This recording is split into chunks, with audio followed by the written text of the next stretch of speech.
Good evening, everybody, and welcome to this important occasion, the 17th annual lecture for the History Council of Victoria.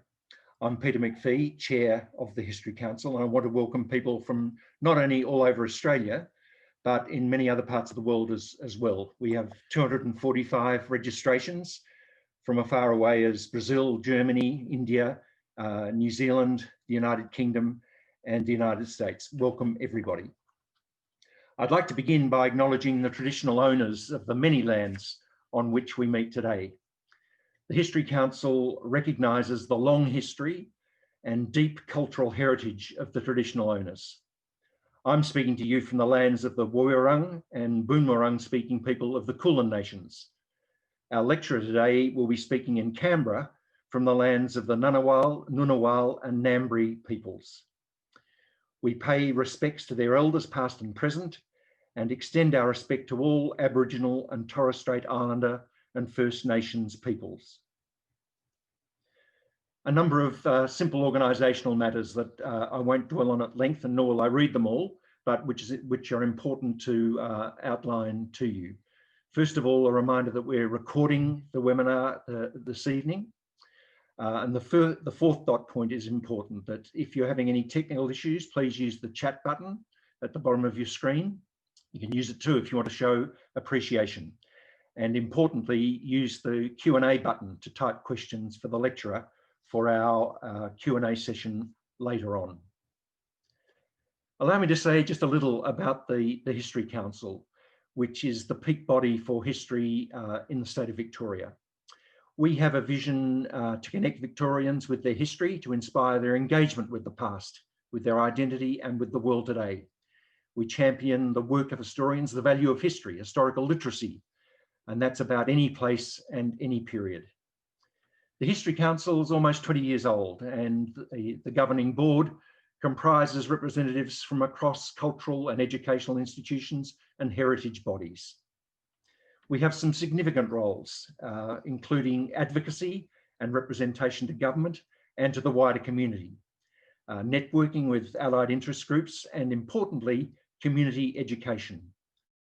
One of our most important functions for many years has been to conduct a roadshow through regional and country Victoria, talking to secondary school students who are doing their final history subjects before their examinations. Obviously, in this year of COVID, we haven't been able to offer that in person. So instead, we've been mounting a virtual history roadshow with leading specialists, academic specialists in the history disciplines, talking to students online about the subjects that they're studying. Next week, we'll have a series of online Q&A sessions with students from regional and country high schools in Victoria. Many of the seminars that we enjoy so much at the History Council have necessarily had to be online as well, such as the one in the bottom right of the screen that I'm showing now, which was a most successful webinar with a couple of hundred participants that looked at the debates around the issue of statues and their removal. It's now my pleasure to ask our colleague Graham Davison, Emeritus Professor from Monash University, to introduce this evening's guest. Graham actually was the person who gave the first of our annual lectures for the History Council back in 2004. He's a former chair of the History Council and the ideal person to introduce our special guest this evening. Over to you, Graham. Thank you, Peter. It's my great pleasure now to introduce our 2020 History Council lecturer, Associate Professor Ruth Morgan. What a year we've been living through. Already before it began, we were witnessing the alarming evidence of human-induced climate change. Then we've had a summer of disastrous bushfires and now a global pandemic that's killed almost 1 million people, capsized our economy, and confounded all our hopes and expectations for the future. As Shakespeare makes one of his characters say, when sorrows come, they come not single spies, but in battalions. Over recent months, we've often heard our leaders say that we're living in unprecedented times or sailing through uncharted waters. and there's a sense, of course, in which they're correct. For history is a play that's never performed the same way twice, even if some of the characters and scenes may seem familiar to us. As I watch events unfolding in the United States, I sometimes call to mind Karl Marx's famous aphorism about Louis Napoleon: history repeats itself, the first time as tragedy, the second time as farce. Yet not everything that we're going through is unprecedented, and the waters that we navigate are not entirely uncharted.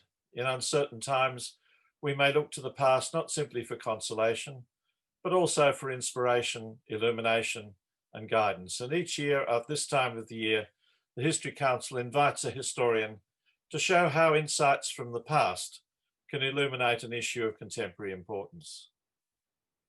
About 10 years ago, I was privileged to attend a conference on environmental policy and history at Harvard. The participants included graduate students from China, Australia, and the United States. Julia Gillard had recently succeeded Kevin Rudd as Australian Prime Minister, and the government had taken a step back from its Kyoto commitment. Yet, among the young scholars in the room at that conference, hopes of global action on climate change were still alive. One of the most exciting speakers at that conference was a young Western Australian who I'd not met before, Ruth Morgan. Ruth spoke with her characteristic warmth and exuberance, but she brought a sobering message from the edge of the driest continent. A region once renowned for its copious and reliable rainfall, she explained, was steadily drying out. The natural underground reservoirs or aquifers on which Perth relied for its water were now spoiled by salination. The southwest of Australia, she warned, was now the canary in the country's climate change coal mine. I took home a sense of the urgency that she brought with her and an impression of a young historian with some important things to say. A few years later, Ruth joined us in the history department at Monash, and I had the pleasure of launching the book Running Out: Water in Western Australia, which was based on that research that she delivered at Harvard. Since then, her research has continued to bloom and broaden, and her reputation and influence have grown. She's written about the fascinating relationships between weather watchers in colonial Australia and India, about Western Australian dreams of solving their water crisis by towing icebergs from Antarctica, and about the long cycles of flood and drought that have characterised Australia's history from deep time to the present. She's a member of the investigating team of historians looking at water management in Australia, and a lead author on the water chapter for the next report of the Intergovernmental Panel on Climate Change. Recently, with Katie Holmes and Andrea Gaynor, she published a timely essay in History Australia entitled Doing Environmental History in Urgent Times. And just a month or two ago, she succeeded Tom Griffiths as Director of the Centre for Environmental History at the Australian National University. So you can see why we in the History Council were excited when Ruth accepted our invitation and proposed to speak tonight on the topic Futures Past and Possible, Histories of and for Tomorrow. Ruth, it's a pity I can't meet you in a large lecture theatre where I can shake your hand and the audience can applaud. But I think you can be confident that your unseen audience is looking forward eagerly to what you have to say. So welcome very much, Ruth Morgan. Thank you so much, Graham. We'll have to cope with a virtual elbow tap, which of course is one of the new ways in which we do things. Let me just share my screen. All going well, that should work. Okay, I believe that is working.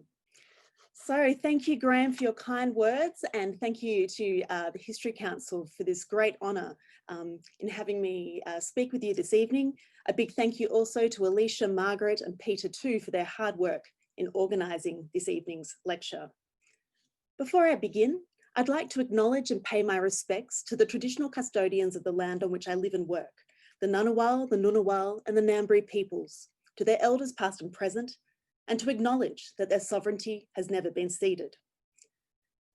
I'm sorry I'm not there in Naarm, Melbourne with you tonight, but my thoughts have been with you this year, I must say. When I began thinking about what on earth I might have to say to you this evening, I came across this photograph that was on Twitter not so long ago. Ooh, let me see if that's going to change. There we go. You might have seen it before. It's the physicist Mark Oliphant and the historian Keith Hancock in the middle with the pipe, with medical researcher, a Nobel laureate, Sir Howard Florey. And here they are in 1948, looking out over what would become the Australian National University here in Canberra. I'm sure I'm not the only one to have reflected on the parallels between their moment and this one, not least in terms of the expertise assembled to envision the future and the different futures that they imagined. Oliphant, an architect of the Manhattan Project, and Florey, who oversaw the first clinical trials of penicillin, had both reckoned with the incredible forces that humans could wield on each other and on the planet. And what of Hancock, the eminent historian and Oxford Don? Perhaps his time for reckoning had yet to come. At this point, Hancock was still several decades away from writing what's arguably Australia's foundation text of environmental history, Discovering Monero. But writing in 1930 in Australia, he was already of the view that Australia has suffered too much from the greed and ignorance of her invaders, concerned as he was about the consequences of pastoralism on water resources, soils, and native fauna. In Discovering Monero, Hancock was turning to his own backyard, as Tom Griffiths has put it. And in doing so, he was grappling with the emerging international politics of environmentalism and its Australian expressions in the fragile watersheds of the Snowy Mountains. Whether reflecting on the work of Rachel Carson, the Club of Rome, or the Botany Bay project closer to home, Hancock's discovering was as much about the past as it was about guiding action in the present. He was quite clear on this and on the involvement of everyone in debate over policy, writing, even the man who says, "I don't care," is party to the debate. He is giving his vote for a policy of drift. The man who says, "Leave it to the future," is doing the same. The future is now. What we do now or fail to do now is making the future or wrecking it. Today, I want to consider the future and futures past, to look more closely at the present's preoccupation with tomorrow. Right now, the future tomorrow is absolutely tantalizing. Understandably, thinking about tomorrow is a welcome temporal escape plan from COVID-19. And governments, policymakers, researchers, and commentators are busily trying to accelerate tomorrow's arrival with roadmaps to recovery. A roadmap to where and a recovery to what are questions that warrant further investigation. In a captivating essay published back in April, the novelist Arundhati Roy captured the escapism of such desires and the opportunities this moment might present us. She wrote that coronavirus has made the mighty kneel and brought the world to a halt like nothing else could. Our minds are still racing back and forth, longing for a return to normality, trying to stitch our future to our past and refusing to acknowledge the rupture. But the rupture exists. And in the midst of this terrible despair, it offers us a chance to rethink the doomsday machine we've built for ourselves. Nothing could be worse than a return to normality. Historically, pandemics have forced humans to break with the past and imagine their world anew. This one is no different. It is a portal, a gateway between one world and the next. Of course, ours is not the first generation to look ahead through a portal to another world. And today I want to reflect on futures from the past, that is, on the kinds of futures that people in the past expected, hoped, or feared. Although some futures past did unfold, it's not necessarily the realization of these futures that makes them worthy of historical study. Rather, it's the particular conditions that produce these forecasts, predictions, and possibilities, as well as what they set in train and how. That is the historian's concern. The future, after all, is always as much about the past as it is the present. And perhaps Canberra is just the right place to do this from, to consider futures past that did not unfold, a city that did not quite go according to plan. Diseases, epidemics, and pandemics have long fascinated historians, revealing the extent to which microbes have shaped human societies, from the earliest agriculture to the Black Death, 19th century cholera, the Spanish flu, polio, and more recently HIV, AIDS, and Ebola. But the uses of their past do have limits. Tempting as it may be to seek clear lessons or some certainty from past pandemics and epidemics, such as H1N1 and SARS, this search for similarity and analogy may blind us to other problems and leave us unprepared for other possibilities. Trained to examine specific contexts, historians are attuned to particular socioeconomic, political, and environmental processes and conditions that have combined to produce COVID-19, that guide policy responses, and that unevenly distribute those impacts both locally and globally. With these concerns in mind, historians counsel that COVID-19 is no natural disaster. Rather, it is of our own making. Although the precise origins of the disease are not yet certain, we can already see how the forces of globalization, urbanization, industrialization, and industrial agriculture have rendered the world increasingly interconnected, not just between people through trade and travel, although it has, but also between people and animals and the atmosphere through pathogens and pollution. Humans have made for ourselves a planetary petri dish. COVID-19, the biodiversity collapse, climate change, they're all challenges that have been generations in the making, converging as they have particularly close to home this year. Ever since the bushfires that swept across the continent during the long, savage summer, the air has become a focus for anxiety and for control, whether it's been filled with smoke, debris, pathogens, or greenhouse gases.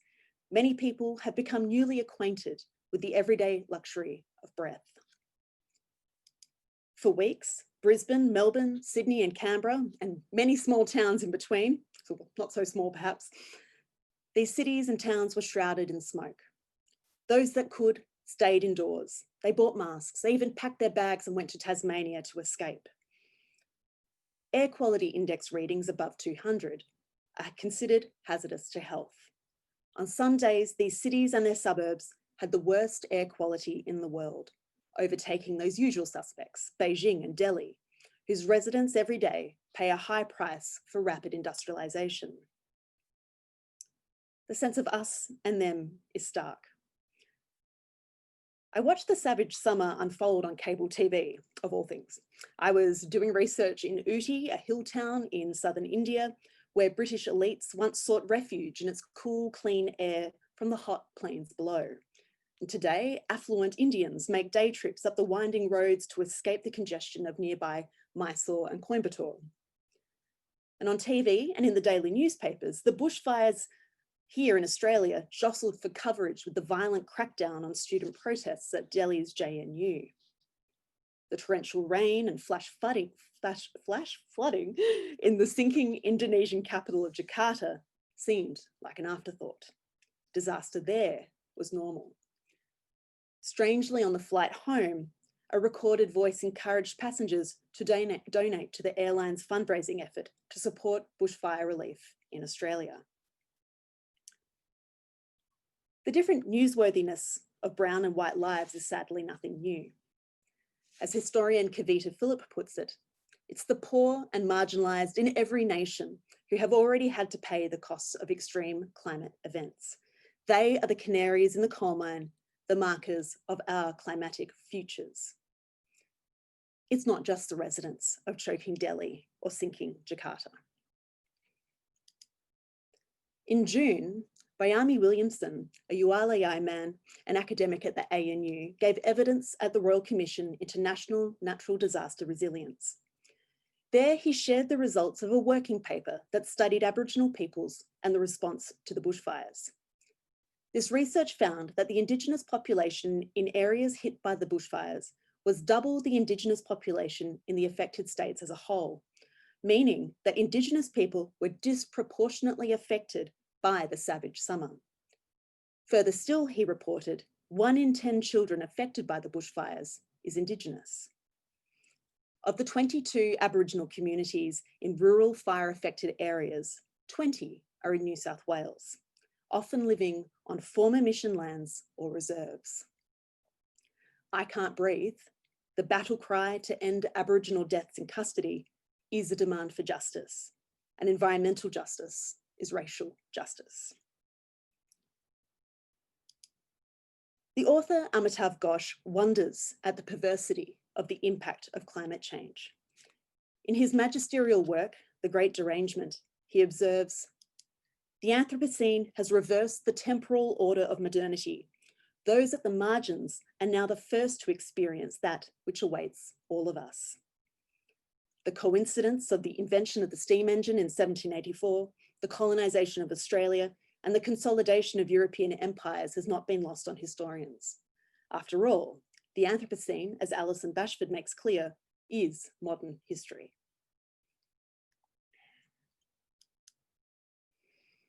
As the country burned over the summer, the past became a means to deny the role of climate change in exacerbating the ferocity, the intensity, and the magnitude of the bushfires.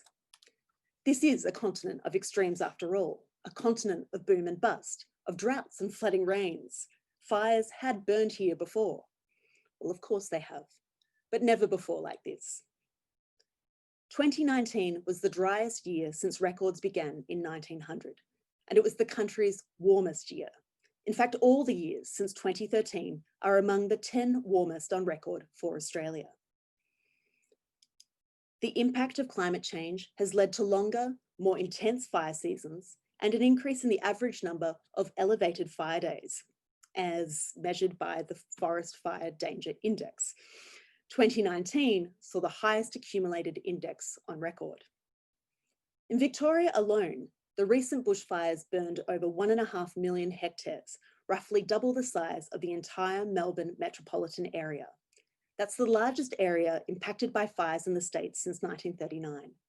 All up, the bushfires burned almost 19 million hectares, destroyed over 3,000 homes, and claimed the lives of 33 people and more than 1 billion animals. Curiously, what didn't go mentioned in these claims of business as usual was that the scale of these fires had been predicted. Go back to the late 1980s. Looking ahead to 2030, when they expected carbon dioxide levels in the atmosphere to have doubled, Australian scientists and resource managers anticipated that the conditions that primed the land for bushfires would be greater than those that had preceded the Ash Wednesday bushfires in Victoria, that at that point were not all that long ago. The warnings have only continued since. Indeed, it's been looking ahead into the future that has been one of the ways in which settler Australians have tried to come to terms with this continent of extreme climate variability.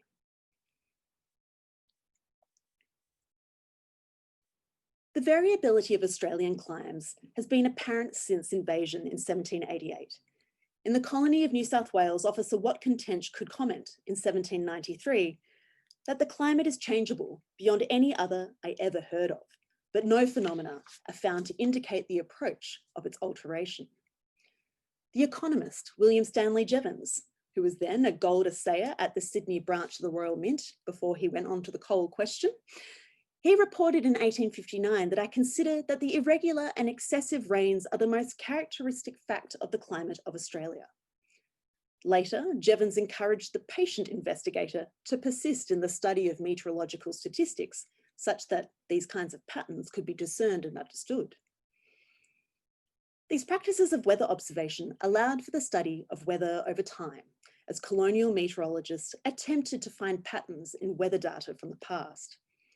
Finding such a pattern might allow them to work out the atmospheric conditions in the present and even the future. The study of colonial climates in these ways shaped the emerging field of meteorology as a science of exploration, along with astronomy and cartography, for instance. But what distinguished meteorology as a science of exploration was its implicitly temporal nature. If we turn to Henry Chamberlain Russell, here he is, the New South Wales meteorologist, observing in 1871, he found that the peculiarities of a new climate could only be revealed by the patient investigation of its phenomena through a long course of years.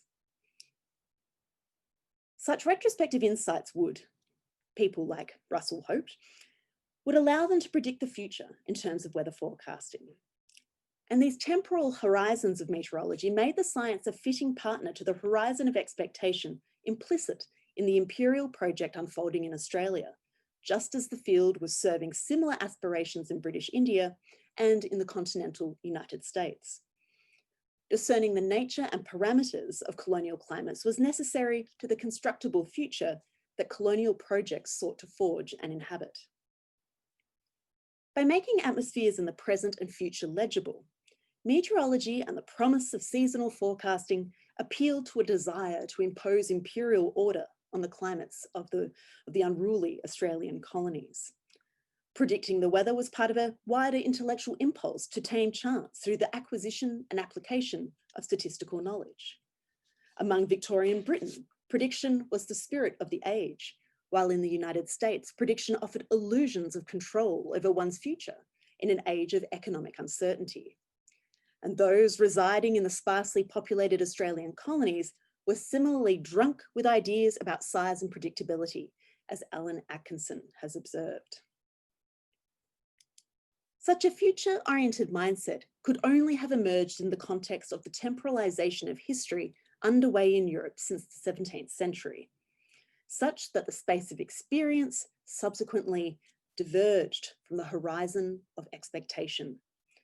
According to historian Reinhard Koselleck, scientific and technological invention buttressed an expectation of progress that was mediating the temporal gap between experience and expectation in both the metropole and the colonies.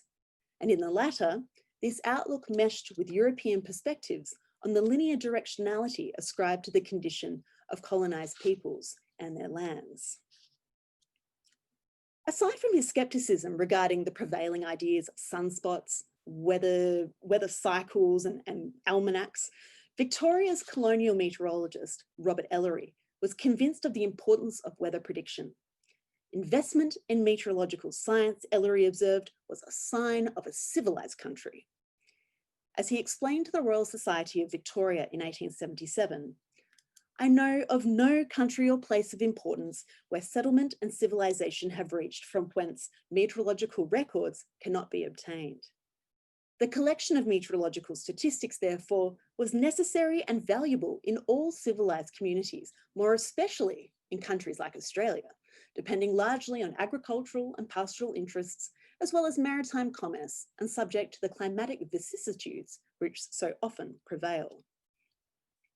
It would only be by gleaning accurate knowledge of how much rain might fall and where that the state might allay the constant anxiety in the public mind." So his invocation of the temporal vocabulary of progress and civilization as a destination for the settler colonies was reinforcing the importance of predicting the future for the realization of the colonial project. In the decades since, for all the grand schemes that have promised to drought-proof the nation, yes, icebergs among them, predicting the seasons that lie ahead remains vital to informing actions in the present. It's what's done with those predictions that counts. Of course, the uses and misuses of history over the savage summer were in the service of denial, not only of a changing climate, but also of vulnerability, of humility.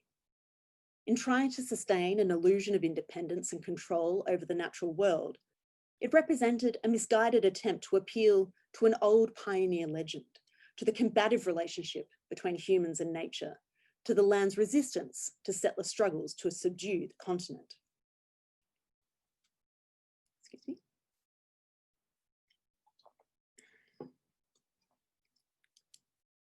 The bushfires were still burning when I set off in late January to attend a week-long meeting with IPCC co-authors in Portugal. Carbon footprint, I know. Being the only historian in these meetings certainly makes for interesting conversations, not least as we try to navigate the different languages of our disciplines. Although Keith Hancock himself was pretty wary of interdisciplinarity, he saw this approach as a valuable one all the same, writing that every imaginative scientist or scholar will cultivate the art of living with his neighbours. Although interdisciplinarity is an alluring approach for many environmental historians, disciplinary hierarchies and misunderstandings can set the stage for some unequal relationships with the sciences. But experience suggests this doesn't have to be the case. Environmental historians are currently working with groups such as the Atmospheric Circulation Reconstructions Over the Earth, ACRE, the Integrated History and Future of People on Earth, IHOPE, the International Commission on Stratigraphy, the IPCC, the Oceans Past Initiative, and the Swedish Climate Policy Council. Quite an alphabet soup there. Their involvement suggests that our challenges in other disciplines see a seat for us at scientific and policy tables, that our insights and research can inform current and emerging ecological challenges, and they do. Environmental history's engagement with the sciences has been, I think, one of the distinguishing features of the field and also one of its most debated characteristics. Given that science has long spoken for nature, environmental history has found in the sciences a valuable means by which to access the material world and to account for the ways in which environmental change has unfolded. Such uses of science may once have been uncritical, as some questioned back in the 1990s, but more sophisticated and nuanced engagements with other disciplines, scientific ones among them, have developed as the field has matured. What remains at the core of environmental history is that nature is a historical agent, and science can help environmental historians to show how the natural and cultural worlds are fundamentally entangled. Of course, environmental history is not the only way to do history, and environmental historians are not the only ones to do it.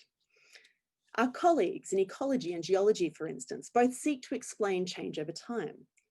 Likewise, climate scientists also engage in historical research of a kind in their studies of past climates that shed light on current and projected trends. And lest environmental historians are thought to be scientifically undercooked, there are many among us who have qualifications in the sciences and draw on this training and experience in their historical work. Establishing baseline data for fisheries research, interpreting historical climate data, and providing empirical examples of past fire behaviour are just a few cases where historians in Australia and historical thinking have proven productive in applied settings. These examples demonstrate that in addition to the vital role of environmental historians as storytellers, which I'll come to shortly, environmental historians can also inform environmental decision-making. And in either role, we have a responsibility to recognise the particular agendas and voices we advance and those we omit. Environmental history can also offer a useful corrective to scientific modelling. In the context of glacier research, for example, environmental historian Mark Carey has argued that mathematical models can obscure the cultural, socioeconomic, legal, and technological factors that affect water supply and demand in the Peruvian Andes. The result, he argues, renders, quote, a world without humans, without politics and economics, and without social relations and cultural values. Although many scientific models are entirely robust, there are still opportunities for modelling to involve the expertise of people like us, historians, in order to adequately account for environmental change and the ways in which different people respond to such change. On a related note, the work of environmental historians fleshes out the true meaning of historically informed scientific markers, such as a 100-year flood, for instance, as Margaret Cook and Emily O'Gorman have done in Brisbane and for the Murray-Darling Basin. Bringing archival and memory sources into conversation with scientific data reveals the lasting effects of devastating events such as droughts, floods, and bushfires for more than human communities that quantitative data can belie or diminish. Here too are important opportunities for engaging local communities in these conversations so that local knowledge informs research findings, while also fostering collaborative research programs that actually benefit and empower local people. Both environmental historians and our scientific colleagues can afford to listen to other worldviews. Rather than pursuing competing agendas, we might recognise that we actually share vital expertise for the future. Historian of science Naomi Oreskes, whose research over the past decade has engaged directly with the history of climate science, policy and denial, identifies a clear and urgent role for historians. She writes, while scientists can document the rate of anthropogenic change and compare it to changes that have occurred in the absence of human effects, it takes historians, sociologists, and anthropologists to explain why it matters that the current rate of change is so rapid.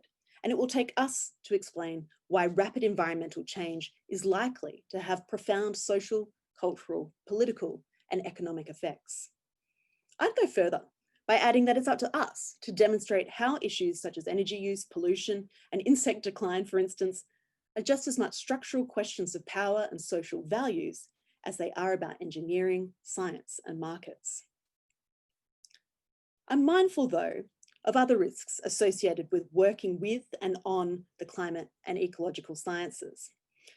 Although there may be great gains to be made by being involved, collaboration across the two cultures may provide ammunition for those who seek to obfuscate and undermine the motives and results of these interdisciplinary endeavours. Likewise, scholarly interrogations of the production of science as historically and culturally contingent could potentially fuel concerted efforts to erode the legitimacy of scientific research. As historians familiar with the uses and misuses of the past, we well know the ways in which the disciplines can become political battlegrounds to further particular ends. Do we shy away from these undertakings? No, but we do go in with our eyes open.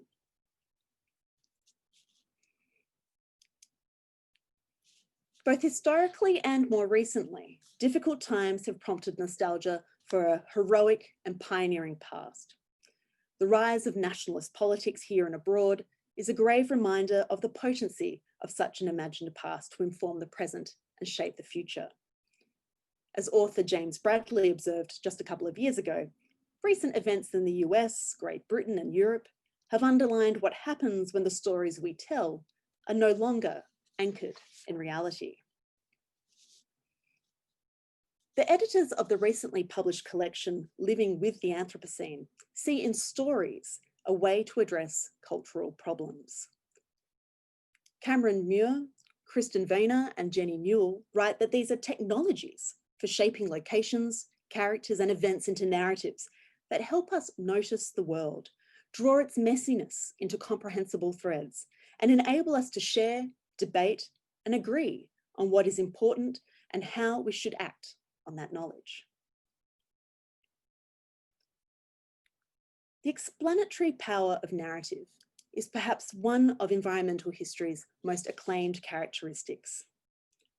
Crafting stories that can comfort or confront, that elicit emotion and empathy, is a tool not to be underestimated, as environmental crisis conjures all kinds of feelings, from grief and fear to shock and denial. In many environmental histories, we find stories of reality falling far short of rhetoric, of the humans and others who are left behind and left out, and of the Herculean efforts to recover and resist. Environmental historians have long challenged the narrative of growth. Keith Hancock himself wondered about this as well back in 1974. He asked, economic growth of what kind? Economic growth to what end? Indeed, declensionist histories are familiar fare in the corpus of environmental history, but they haven't been without critique. Such is the power of narrative storytelling, critics argue, that environmental historians should be mindful of their impact. Some suggest that doom and gloom can be disabling and paralysing, rather than a corrective or a reality check. I share their concern. In these urgent times, we do need to galvanise and empower our audiences, not leave them utterly hopeless, and I hope I can do that tonight. Now more than ever, environmental historians must inspire and energise through our work. These histories need not be fairy tales. Evidence-based narratives can show us paths not taken, the opportunities missed, as they so often have in the case of climate change. In doing so, we have the chance to show why they were not, for whose gain, and at whose cost. These urgent histories are already taking effect, as ExxonMobil has found in the courts. But more of them are desperately needed to counter insidious, well-funded campaigns of disinformation. Such campaigns seek to silence alternative pathways to more just and inhabitable futures. They appeal to the comfortable and the complacent in the developed world, for the narrative of growth has been a seductive one for a long time now, even to those who have little to show for it. As historian Naomi Oreskes argues, the story of climate change is the story of failure of global capitalism to recognise the external costs of carbon and to find effective means to deal with social costs more broadly. To be sure, the Australian scientists and resource managers of the late 1980s were grappling with the uncertainty of what the future held under greenhouse conditions. They could only estimate the rate and magnitude of climate change that lay ahead, and their ability back then to precisely predict regional impacts was still somewhat limited. But for Miles Franklin Award-winning author George Turner, the scientific uncertainty of future climate conditions posed no such limits to his imagining of Australia in his dystopian 1987 novel, The Sea and the Summer, which was published in the same year as a scientific assessment of what 2030 might hold for the nation. Turner envisioned a Melbourne drowned as a result of rising sea levels in the middle of the 21st century, its population cleaved into haves and have-nots, the sweet and the swill. This Melbourne, the reader learns, is the product of the greenhouse culture, as he called it, where the forces of population growth, industrialisation and capitalism have gone unchecked. Its watery fate is human-caused, anthropogenic, and the characters suggest avoidable. As Turner warns in the postscript to his novel, none of these things need happen.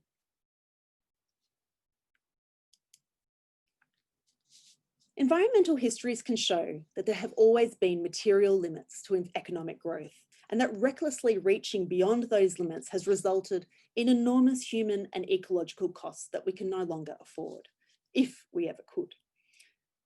These are questions of environmental justice that are international, intergenerational, and interspecies. Environmental histories can lay bare the ways in which we are connected to each other and foster more ethical ways of being that seek not to benefit at the expense of others. Excuse me.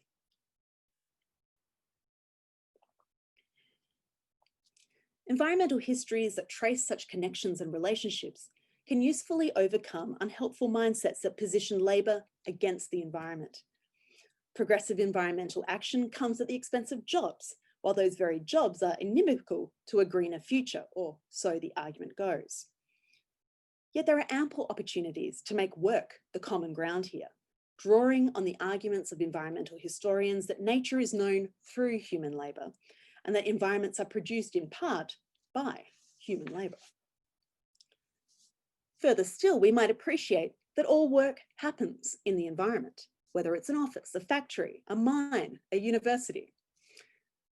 From sick building syndrome to colliers' strikes and safety on the factory floor, labour efforts to improve working conditions and mitigate risks to lives and livelihoods are environmental in nature. Where and how work is undertaken, therefore, becomes a matter of environmental justice that fosters a more inclusive approach to the kind of social transformations that environmental challenges demand. Historian Frances Flanagan understands this transformation in terms of human labour's role in sustainability and the making of a new social order. Environmental work not only has a small carbon footprint, and it not only boosts biodiversity. Rather, environmental work is centrally concerned with human and non-human regeneration, and in particular with fostering social cohesion, trust, civility, and a sense of order. It's environmental, she says, because it fosters education and the passing on of learning about how to live wisely and within limits. No society can simultaneously exist within environmental limits and be a democracy that does not possess an abundance of those things. Historians, environmental or otherwise, know well the power of the people to bring about enormous change. Abolition, suffrage, civil rights, peace. These movements offer a wealth of intellectual and practical insights into the roots of uneven development that have produced the uneven distribution of climate-related costs and compelling narratives of resistance. What of the roadmaps to recovery? Those plans for tomorrow? Well, history looms large in these schemes too. Think of the moonshot of the Apollo missions, an analogy that has been used to describe all manner of ambitious programs, from the UK's COVID mass testing scheme to fixing the climate emergency, as Swedish earth scientist Johan Rockström recently put it. Closer to home, just think of the evergreen Bradfield scheme in northern Queensland and the upgrade of the Snowy Hydro scheme with Snowy 2.0. Conjuring these heroic initiatives has an enduring appeal, hearkening to an era of cheap fuel and cheap nature, to that mid-20th century window of relatively benign seasons, thanks to the predominance of La Nina, on which the foundations of the institutions and ideologies of the Great Acceleration were laid. When many countries around the world began to respond to COVID-19 with lockdowns and restrictions on travel, carbon emissions dropped immediately, with daily levels in April falling by 17% compared to those in 2019. But that hasn't lasted. As most of the world has returned to work, somehow, emissions rose, and by June, they were within 5% of last year's levels. Although this year's emissions might be lower thanks to the COVID lockdowns and the air might be cleaner, the concentration of greenhouse gases in the atmosphere, like carbon dioxide, does continue to rise. And the period 2016 to 2020 looks set to be the warmest 5-year period on record. Unfortunately, a few months of slowing down can't make up for the decades upon decades of greenhouse gas emissions that have accumulated in the atmosphere. History is weighing heavily on the planet's climate future. Intergenerational equity and justice was one of the key pillars of the concept of sustainable development, which the Brundtland Commission of 1987 defined as development that meets the needs of the present without compromising the ability of future generations to meet their own needs. Does that kind of development still exist, if it ever existed at all? Or is that too a future past, a product of the twilight of the optimism of the end of the Cold War and the end of history? COVID-19, climate emergency, the biodiversity crisis. As much as the language of crisis and emergency might help to gather momentum for transformative change, I'm cautious about the proliferation of, as its use has so often produced lasting undemocratic and unequal effects. Frustratingly slow as policy responses to ecological challenges has been, and for all the shortcomings of Western democracies, declaring an emergency frames climate change as discrete, albeit a global threat, as an enemy that just with sufficient resources could be thwarted. From this position, climate change is not of us and warrants a state of exception. But both history and science tell otherwise. Biodiversity collapse, COVID-19, climate change, they're all products of particular historical processes of extraction, industrialization, colonialism, and development, of particular ways of living for the few at the expense of the many. They're amplifying existing social and environmental injustice. Environmental histories can show the continuities and pathways that have led to this predicament, as well as offer critical historical insights into the possibilities that lie ahead. The Indigenous author Tony Birch describes our moment as being in the middle of a storm of our own making. How we in the global north in Australia made that storm is the focus of environmental history, of connecting people to place, of making the planetary personal. Furthermore, environmental history is a necessary corrective to the temptation to mythologize particular environmental pasts that legitimize business as usual. To my mind, these are connected projects that demand of environmental history, all histories, compelling narratives that situate real people and real places in the real past.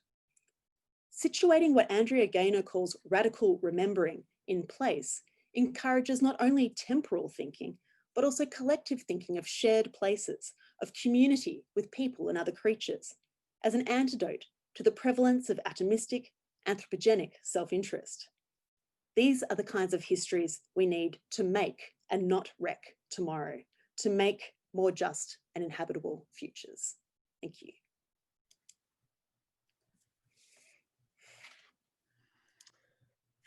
Oh, Ruth, thank you. That was a brilliant lecture. Thank you so much for what you've given us. It was extraordinarily wide-ranging and challenging, thought-provoking, and really, most importantly, I think, a way in which you've demonstrated the place of environmental history in a genuinely multidisciplinary response to the greatest challenge that we all face. So thank you so much. Thank you. I want to introduce now my colleague Alicia Serretto, who's from the History Council of Victoria, one of our staff members, and Alicia is going to manage the questions that you pose to Ruth. Thank you, Alicia. Thanks, Peter. And thanks from me as well, Ruth. Now, while we give Ruth a chance to have a drink and catch her breath, I'll invite you to have a look at the menu bar just below us there, and you can see the Q&A button. If you click on there, you'll be able to ask Ruth a question, and then I will be the conduit to pass it on to Ruth. So I'll give you a little bit of time, and I can see there's applause and thanks to you, Ruth, already in the chat. So, and I have to say, you know, 2020 has been a year like no other, of course, as you've laid out for us. But I think it's never before have I wanted to use my historian skills in predicting the future any more than I have for this year. So I feel like your role as an environmental historian is so much about bringing the past into the present, or you know, trying to look at those futures and guide us. That's certainly one of the tricky quandaries we find ourselves in, I think, as environmental historians, because of that disciplinary mix that I think feeds into what we do. I suppose what we often see is how change happens at very different rates. And that's, of course, what we see with something like climate change or COVID. These are things that have been a long time in the making, and they're not necessarily something that you can just fix overnight. And so that's where it's the importance of culture and of people and of society, of finding ways together to work through these issues, because it's bigger than just a policy decision.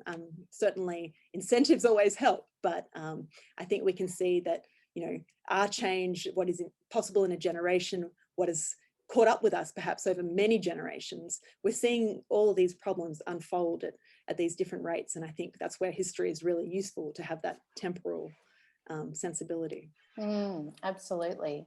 And I can see a few questions starting to come in, and really asking, you know, that question about, well, what is the historian's role in helping shape the future? Gosh, well, I think it's about, so often I think at the moment we have a real issue with trust in experts, and some of that perhaps is well placed, and some of that is being cultivated, you know, deliberately to send us perhaps down the wrong track. So I think it is embracing opportunities to go out into communities, to engage more broadly. The sort of stuff that the History Council does, and I know a lot of your members do, is working with communities. It's not about being in an ivory tower or you know, writing books that no one's going to read, right? It's about engaging and being aware of the significance of our work, of telling not only big stories, but also stories that matter to people. And this is a tough one, but there's a question about, you know, what's the best way to deal with people who are climate deniers or climate doubters? And obviously that example of connecting people to the history of place, but how do you deal with it? Yeah, it's a tricky one, especially when they're people that you think should know better, or that are not uneducated. That's often, I think, how we like to protect ourselves. We think we're the rational ones, we understand, so surely they can't be educated. And yet, somehow or other, we find ourselves having these challenging conversations. Of course, you have to pick and choose your battles, and engage with people that are willing to discuss these things in good faith. I think talking through the evidence, talking through the assumptions is really important. Sometimes you're not going to make a difference, and that is challenging and disheartening, but hopefully, you know, over time, that's going to change. And what is it that keeps you hopeful amidst all of this? You talked about energizing us as the audience as we listen to you. How do you stay hopeful amidst all of these facts and figures? Yeah, it's kind of the least we can do, I think, particularly those of us who are in privileged positions, who live in the global north, because we can't just throw up our hands, basically. It's maybe not hope and excitement and happiness about the numbers that we see, but I don't think we have any other choice but to persevere, because it is affecting people already. And yes, it is in our future. So we're going to have to sort our mindset out, and confront it and learn to live with it and deal with it. I really saw the parallels when you were talking about the interconnectedness of the world and the environment that we live in, as well as when you started talking about interdisciplinary approaches and responses. And there is a question here saying, what is the greatest challenge faced by environmental historians embarking on interdisciplinary engagement with the sciences and with scientists? Ah, yes, it's a fun time. It's a fun time getting into the sandpit with other disciplines. I think in my experience, not just with the IPCC, but with other big projects, is language. It's we use narrative. That's a common term for historians. Scientists use it too, and they use it in a very different way, and scenarios and all these sorts of things. It's about learning to find that common ground, I think, persevering, having those conversations, working together, and sharing ideas. You've not always, again, go to find people that are easy to work with, but that's the same when you're working within your own discipline. So quite often it's, you know, you're all interested in the same end game, and it's a matter of perseverance, I think, and having these opportunities to work in these groups, where you are thrown into the mix. You've got something that you're passionate about solving. It's incredibly valuable to kind of represent your discipline and to get beyond the silos that I think really categorize and characterize our universities and our institutions. So it's a challenge that's worth pursuing, I think. Yeah, I think that narrative storytelling is a way so often of breaking away from, oh, this is an academic topic that I don't understand. We're able to connect with our audience through that narrative. And one of the questions here talks about even thinking about fiction writers now writing about climate. And, you know, can you talk a little bit more about telling stories across all disciplines?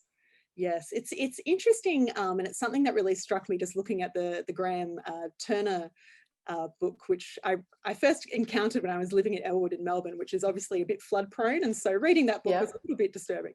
But it's really striking how climate, as Amitav Ghosh makes the point, it's always relegated to the future. It's always a science fiction topic, or cli-fi, if you like that kind of term.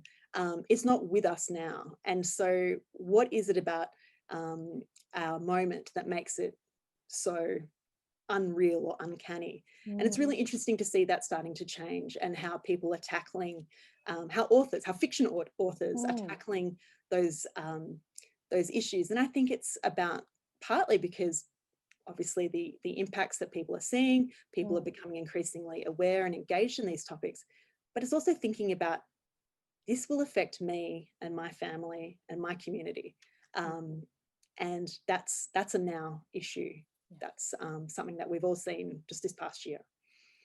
And I'm seeing that also in even, you know, young adult fiction, you know, middle grade, junior fiction. So I think our younger generation are very, very onto this. That's right. The School Strike for Climate movement, of course, it's, you know, proliferated, and there's many, many offshoots of that all around the place. And, you know, I think it's not good enough to dismiss their concerns, that they are well aware, they're very educated, they're very informed, they know what's up, and they want to see their fears and their worries about the future actually addressed. And that's why they're what they're reading, what they're learning about is right before them. They're engaging with that.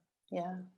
And there's a question about environmental history as a discipline. Is it growing at this time when it's so, it's part of our public discourse at the moment and across the world as a whole, as well as here in Australia? Yeah, it really is growing. It's a really exciting field. It's a very inclusive field, I think. It has its issues like any field. Of course, it doesn't necessarily only exist in history programs. I have colleagues like Emily O'Gorman, who is a historian hiding in a geography school. So they're all out there doing things. Of course, the United States, that's really where there's a great deal of environmental history research going on. But the international footprint, if you like, of environmental history is impressive, and each different region has their own twist on doing things. It's got its own take on things in Europe, its own take on things in Latin America. And there's all sorts of, it's a really interactive group, particularly online. And I think that's been accentuated this year. Yeah. And do you think that the broader public understands what's meant by environmental history? Oh, that's a tricky one. I'm not sure. I think it's a useful label for us. I don't know whether we need to call it environmental history for the general audience. Yes. Because so much of what we are doing is not just to be sidelined into a sub-discipline, so to speak. These are histories. These are people's stories. And I suspect that's how people understand them. Well, I hope so. And are there any particular gaps in Australia's environmental history which you would challenge historians to pursue as an urgent response to our climate situation? Yes, I think mining would be a big one that strangely has not really been tackled to this in an environmental history approach. Of course, there are some amazing mining histories that have been written, and I think they definitely, given the role of mining in Australia's economy historically, those edgier histories of gold have perhaps given us some sort of insight into where doing further histories and historical research on mining could take us, and in comparison, in connection with other places, because of course these engineers, these ideas, they're all in circulation. So I think that would be a really exciting area to see more work being done on. And moving a little bit, you talked about how the environment is a racial issue. And can you talk a little bit more about how race comes up in your work, and also how do you engage in decolonising in terms of those perspectives in environmental history? It's something that environmental history, regrettably, has been quite slow to do. It is certainly come out of a wilderness tradition in many parts of the world, and that has meant that it's often overlooked Indigenous peoples and peoples of colour. But I think what we can see clearly in environmental history, certainly in Australia, the ways in which land is at the heart of settler colonialism and replacing Indigenous peoples on the land. It's entirely about the story of Indigenous dispossession and exclusion from access to resources. So I think we've got still a long way to go in environmental history. I think we've got to build trust with other communities and to accept that we might not be the only storytellers that can tell these stories. And I think something that's not always done so well in history, and certainly something that we can learn from as environmental historians, is co-authoring, co-producing this kind of work. And that might mean taking a step back, but I think there's a lot to be gained from working with communities. And it's not always easy to do, particularly in the academy, where that kind of work isn't necessarily rewarded. But I think that's starting to change. I think there's starting to be a realization that if we are going to continue to be relevant in our society, that we need to be amongst communities. And that chimes in with one of the questions here around, can you tell us about the way that First Nations historic and current cultural knowledge is being used in a practical and positive way with climate challenges in Australia? Well, I think one of the ones that really springs to mind, and hopefully it is not just a blip on the radar, so to speak, but it's more sustained, has been the amazing work around cultural burning. I know anthropologist Tim Neal's very involved in this, a recent ANU PhD student, Daniel May, along with Indigenous people like Bayami Williamson, who I mentioned in my talk.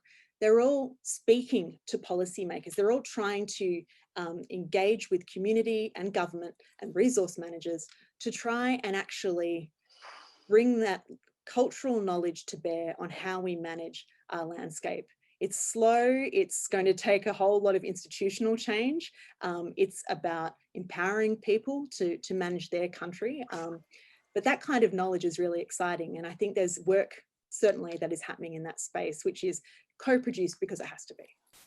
Yes. And, you know, we've sort of talked very big, we've talked medium size, and now there's a question about how does environmental history fit into the very local? And I think by necessity, certainly where I am in Melbourne, we've very much focused in on the local over these past 6 months. So it's sort of very front of mind. But there's a question here from someone who's part of a local historical society.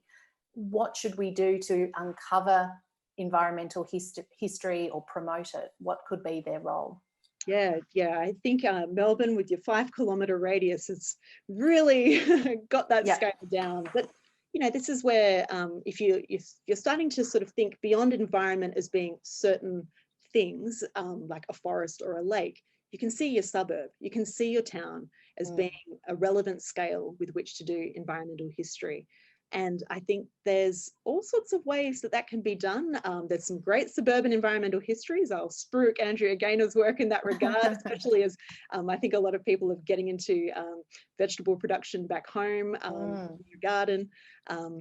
We've seen chook houses being built recently.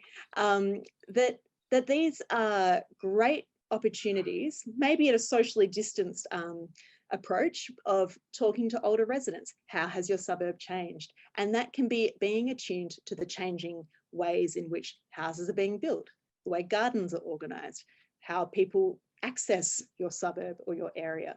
Are they on foot? Are they riding more bikes? All these sorts of questions are very everyday, but it's how people engage with environment.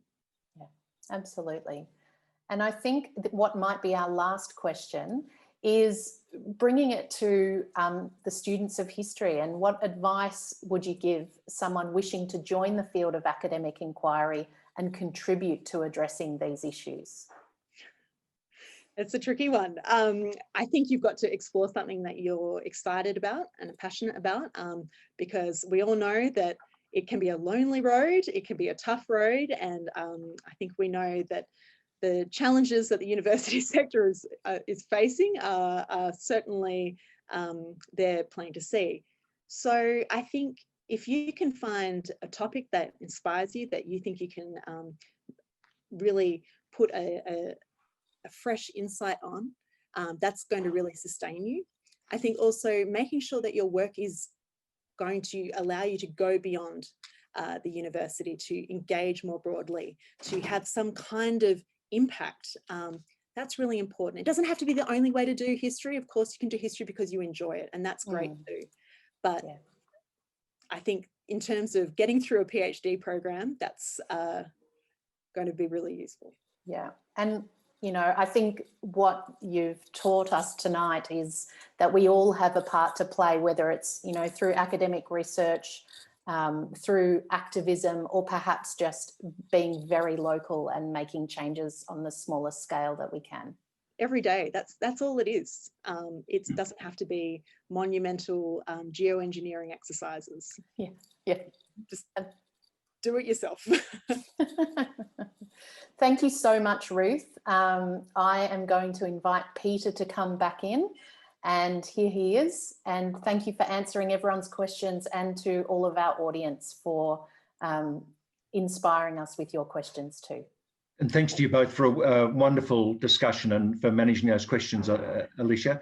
I was thinking as you were speaking, Ruth, about the dystopian novel, I think by George Turner, that I read recently, another one that took its origins from Australia. Many of our participants will, of course, know The Handmaid's Tale from Margaret Atwood. She wrote an earlier novel called Oryx and Crate, which she was inspired to write watching birds in Queensland. And Really? similarly, it's a wonderful novel that I thoroughly recommend, a similarly dystopian novel about a pandemic in the future and about climate change. But thank you again. And I should say to participants that it has been the tradition of the History Council to take our lecturer out to a flash dinner in Melbourne at the end of their lecture. We obviously can't do that in Melbourne at the moment, but what we have done is to send Ruth a restaurant voucher for her and her friends to go to a very flash restaurant in Canberra. And we in Melbourne will just have to enjoy that vicariously, Ruth. I'll raise a toast to you. Thank you, Peter. Please do. And before everybody goes, I do have an announcement that, or some announcements that I want to make, please. If I can just bring up my screen again.